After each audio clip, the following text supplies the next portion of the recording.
अस्सलाम स्टूडेंट्स, आज की पेपर प्रेजेंटेशन है फर्स्ट ईयर की यानी एफएससी की इंग्लिश की पार्ट 1 की। एफएससी पार्ट 1 की इंग्लिश की पेपर प्रेजेंटेशन देखते हैं हम। सबसे पहले जो है आपने 604 605 कट मार्कर लेना है और साथ इंक पेन और सिंपल पेन मार्कर ले सकते हैं, उसके बगैर भी एक पेपर अटैम्प्ट हो सकता है। इसके अलावा 605 मार्कर एक और लेना है आपने डबल लाइन मार्कर के लिए। इसकी कटिंग जो है वो मैं आपको बताऊंगी। आपने उसको जहाँ से टिप ज़रा कट मार्कर की टिप एक साइड से ऊंची होती है, एक साइड से थोड़ी सी नीचे होती है। जहाँ से नीचे है वहाँ से आपने थोड़ा सा बारीक सा कट लगाना है। फिर आप जब उसे लगाएंगे तो एक तरफ से डबल लाइन मार्जिन आएगा, प्लस एक साइड मोटी आएगी और एक साइड बड़ी। तो इससे ज़रा प्रेजेंटेशन में खूबसूरती आती है। जब एग्जामिनर के पास पेपर आता है, सबसे पहले जो फर्स्ट लुक उसके पास आपके पेपर की पड़ती है, वो आपके पेपर की नीटनेस और खूबसूरती की होती है, जिससे एग्जामिनर जो है थोड़ा रिलैक्स फील करता है कि ये पेपर चेक करने में मुझे आसानी होगी, मुझे इतनी तंगी नहीं होगी। और जितना एग्जामिनर पेपर चेक करता है वो ईज फील करता है, अच्छा फील करता है, वो फिर उतने ही खुले दिल से मार्क्स देता है। और जितना वो पेपर चेक करते हुए तंग होता है, उस गंदी राइटिंग होती है, सारा कंजस्टेड करके लिखा होता है, अच्छा अटेम्प्ट नहीं हुआ होता, तो एग्जामिनर भी फिर मार्क्स जो है खुले दिल से नहीं देता, ना पेपर रीडिंग करने की कोशिश भी करता है। तो जितनी अच्छी नीटनेस होगी तो एग्जामिनर पेपर रीड भी करेगा और आपको अच्छे मार्क्स भी देगा। अच्छा जी, सबसे पहले आपने सेक्शन 1 की हेडिंग देनी है। कट मार्कर से मैंने लिखना भी सिखाया था आपको, वीडियो भी बनाई थी। ये उसी तरह मैंने हेडिंग दी है। सेक्शन 1 की हेडिंग दी है सबसे पहले। इसके बाद शॉर्ट आंसर्स की, फिर क्वेश्चन नंबर 2 जो है वो सबसे पहले आता है। क्वेश्चन नंबर 1 तो ऑब्जेक्टिव टाइप का है। इसके बाद इसमें आपने क्वेश्चन नंबर 2 जो है वो शॉर्ट स्टोरीज में से जो है आपके शॉर्ट क्वेश्चंस आते हैं, आपने उसके आंसर करने हैं। तो आप शॉर्ट स्टोरीज की हेडिंग दें और इन्वर्टेड कॉमर्स में। उसके बाद अंडरलाइन मैंने आपको पहले बताया हुआ है, मार्जिन लाइन्स प्लस ये जो हेडिंग्स और एंडिंग लाइन्स की होती हैं वो आप हमेशा एंड पे किया करें। साथ साथ करेंगे तो टाइम वेस्टिंग होगा। आपने paper with in time complete करना है और अच्छी लेंथ के साथ करना है, प्रेजेंटेशन भी देनी है और साथ अच्छी तरह अटेम्प्ट भी करना है। तो उसके लिहाज से आपने टाइम बहुत सेव करना होता है। तो आप ये जो एंडिंग लाइन है और मार्जिन लाइन और हेडिंग्स के नीचे जो लाइन है वो आपने सबसे एंड पे लगानी है। अच्छा, और उसके लिए मैंने आपको बता दिया था कि आपको ताकि तंगी ना हो कि मेरा पेपर जो है मार्जिन नहीं होंगे आपके पास, तो आपको सही तरह से लिखते हुए आइडिया नहीं होगा कि यहाँ से स्टार्ट करना वहाँ से। जब आप एक इनविजिबल मार्जिन अपने लिए बना लेंगे फिर आप खुद ही उसके अंदर अंदर टाइम कर लेंगे। और जब पेपर इसकी फिक्र ना करें, जब ये मार्जिन जो आप लगाते हैं ये जो इनविजिबल, ये जब शीट्स के ऊपर शीट्स, इतनी बंडल ऑफ शीट्स होती हैं तो उसके अंदर वो बिल्कुल स्ट्रेट हो जाता है। तो वैसे ही आपका लिखा होगा कि राइटिंग की मार्जिन जो है वो बन जाता है, नीटनेस आ जाती है। अगर रह भी जाए आपके मार्जिन लाइंस तो भी कोई मसला नहीं। अच्छा, सबसे पहले शॉर्ट आंसर्स की हेडिंग दें। क्वेश्चन नंबर 2 की हेडिंग दें, शॉर्ट स्टोरीज का ये क्वेश्चन है उसकी हेडिंग दें। उसके बाद फर्स्ट पार्ट सेकंड पार्ट जो भी आपने पार्ट अटेम्प्ट करने हैं उसकी हेडिंग दें, आंसर की हेडिंग दें और आंसर अटेम्प्ट करें। और 3 to 5 लाइन्स तक आंसर लिखें, इससे ज़्यादा लेंथ ना लेके जाए। एग्जैक्टली ये क्वेश्चन की डिमांड में भी होता है कि 3 to 5 लाइन्स में आंसर दें। और जब आप नेक्स्ट पार्ट स्टार्ट करने लगेंगे तो ये लाइन स्किप कीजिएगा और फिर नेक्स्ट पार्ट की हेडिंग दें। आप एंडिंग लाइन मत बार बार लगाएं। एंडिंग लाइन जब एक क्वेश्चन कंप्लीट होगा तब आप लगाएंगे, बार बार नहीं लगानी। इसके बाद आप सेक्शन 2 है इसका, सेक्शन 2 भी शॉर्ट क्वेश्चंस का है और उसमें क्वेश्चन नंबर 3 है वन एक्ट प्लेस। प्लेस में से है ये।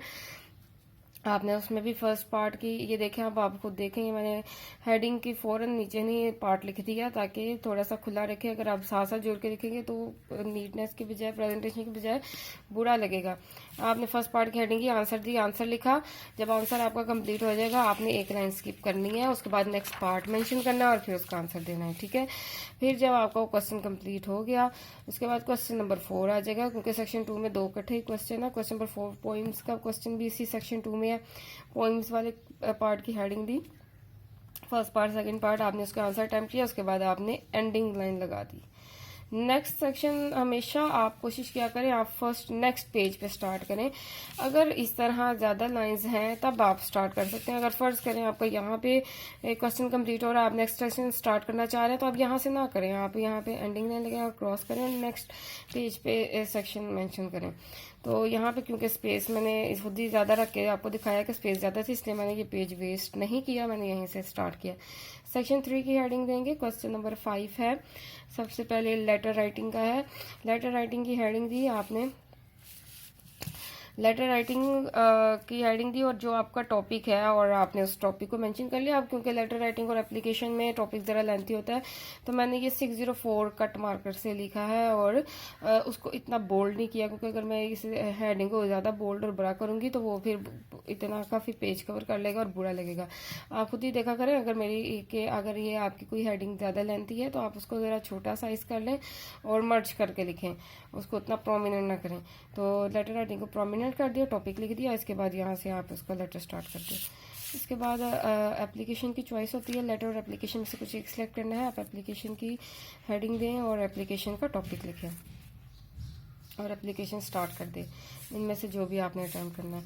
नेक्स्ट फिर जब आप सॉल्व कर ले एंडिंग लाइन लगाएं और नेक्स्ट क्वेश्चन स्टार्ट करें। क्वेश्चन नंबर 6 जो है स्टोरी राइटिंग का है। स्टोरी राइटिंग की आप जो है वो हेडिंग दें स्टोरी राइटिंग, और स्टोरी का क्योंकि जो पेपर में क्वेश्चन आता है वो आपको उन्होंने मॉरल के मुताबिक बताया था कि इस मॉरल पे स्टोरी लिखें, तो आपने वो मॉरल नहीं लिखना। आपने क्योंकि आपने जाहिर सी बात है स्टोरीज लर्न की होंगी तो आपको पता होगा इस मॉरल की स्टोरी का टाइटल क्या है, आपने वो टाइटल लिखना है।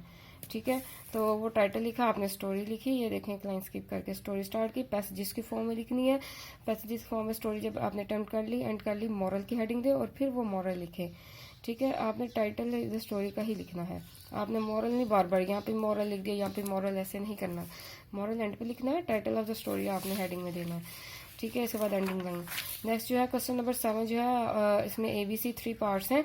ए पार्ट्स जो है वो रेफरेंस टू द कॉन्टेक्स्ट वाला क्वेश्चन है, इशार की तशरीह वाला पोइम की। तो आपने रेफरेंस दिया, कॉन्टेक्स्ट दिया, एक्सप्लेनेशन दी। अब क्योंकि क्वेश्चन नंबर 7 जो है वो इसका हर पार्ट 5 मार्क्स का है, ये 5 मार्क्स का है, तो आपने इसको इतनी एक्सप्लेनेशन में नहीं लेके जाना।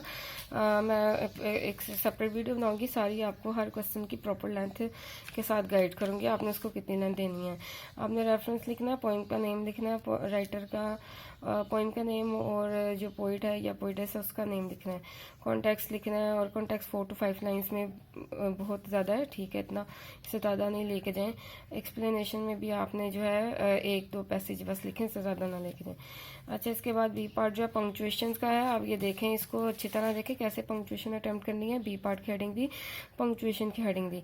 अब जो आपका वो पैसेज है आपने 2 बार नहीं लिखना है, एक बार वही लिख दिया और एक बार सॉल्व। आपने एक बार ही पैसेज लिखना है, और लिखते हुए आपने जिन चीज़ों में एडिट किया है, जो जिसमें आपने एडिशन की हुई है, जैसे आपने W का कैपिटल करना था, आपने जो नेम है उसका कैपिटल करना था, डॉट आपने प्रोमिनेंट करना है, यानी जो आपने चेंजेस किया आपने उससे मार्कर के साथ, सिंपल मार्कर के साथ प्रोमिनेंट करना है कि मैंने इन चीज़ों में करेक्शन किया है, इन चीज़ों में पंक्चुएशन की है। ठीक है, और जो बाकी वैसे लिखा जाना था उसको वैसे ही आप सिंपल पेन से लिखें। आप देखें ज़रा, मैं जूम करती हूँ, अच्छी तरह से आपने इसकी पंक्चुएशन करनी है। ये देखें, इन्वर्टेड कोमास को मैंने मार्कर से लिखा है, ये कोमा भी मैंने लगाया है, इधर भी जो कोमा लगाया है ये भी इन्वर्टेड कोमास कोमा। ये नेम के जो लेटर्स कैपिटल किए हैं और पहला वर्ड कैपिटल किया है, डॉट के बाद वाला जो वर्ड कैपिटल किया है उनको मैंने जो है मार्कर से हाईलाइट कर दिया कि मैंने इनकी पंक्चुएशन की है। तो एग्जामिनर इजीली पढ़ लेगा, देख लेगा कि आपने हर चीज़ की पंक्चुएशन कर ली है, आपको मार्क्स भी फुल मिल जाएंगे। अच्छा जी, नेक्स्ट अब हम आते हैं सी पार्ट पे, pair of words. Pair of words की हेडिंग दें, उसके बाद आप फर्स्ट पार्ट लिखें, एडवाइजेस जो भी है, ये देखें कैसे मैंने किया है। ये अगर आप देखें तो एक तरह से ये मार्जिन है, या एडवाइस लिखा, इसका मैंने सेंटेंस लिखा, उसके या स्टार्ट एंड यानी कि इन एक लाइन के नीचे रख के लिखा है मैंने इसको। आप इधर से भी स्टार्ट कर सकते हैं, कोई मसला नहीं है। प्रेजेंटेशन चाहिए तो आप इसी तरह करें। फिर नेक्स्ट जब करेंगे उसका भी वर्ड लिखें, उसके बाद वहाँ से स्टार्ट करें, उसी के नीचे से एंड करें।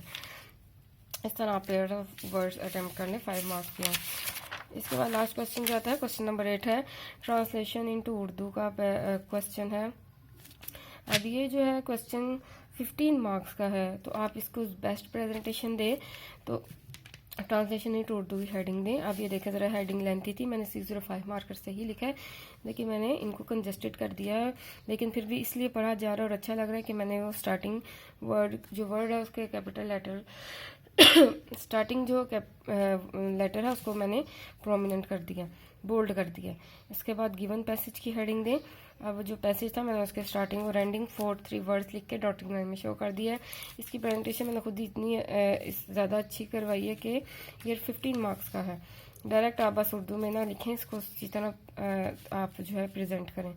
इसके बाद उर्दू ट्रांसलेशन की मैंने हेडिंग दी, या आप यहाँ पे उर्दू तर्जुमा भी हेडिंग दे सकते हैं।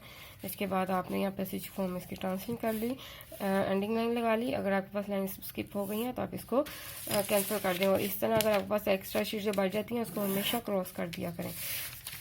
Guys thank you so much. अगर आपको वीडियो मेरी पसंद आई है तो आप इसे ज़रूर लाइक शेयर करें, कमेंट में ज़रूर मेंशन करें आपको वीडियो कैसी लगी, और आप और किस सब्जेक्ट पे पेपर प्रेजेंटेशन, पेपर पैटर्न और टाइमिंग डिवीजन और लेंथ के हिसाब से वीडियो चाहते हैं ज़रूर बताएं। मैं अब नेक्स्ट वीडियो में फर्स्ट ईयर की इंग्लिश की जो है वो पेपर पैटर्न, टाइमिंग्स की डिवीजन कैसे करनी है और हर क्वेश्चन की लेंथ कितनी रखनी है वो अच्छी तरह से आपको गाइड करूँगी। ऑब्जेक्टिव टाइप के में भी क्या जो है वो पैटर्न है वो बताऊंगी, आप उसको ज़रूर देखिए और वीडियो लाइक ज़रूर शेयर करें और चैनल को सब्सक्राइब करें। अपना ख्याल रखें, अच्छे अच्छे पेपर अटेम्प्ट करें। थैंक यू गाइस एंड अल्लाह हाफिज़।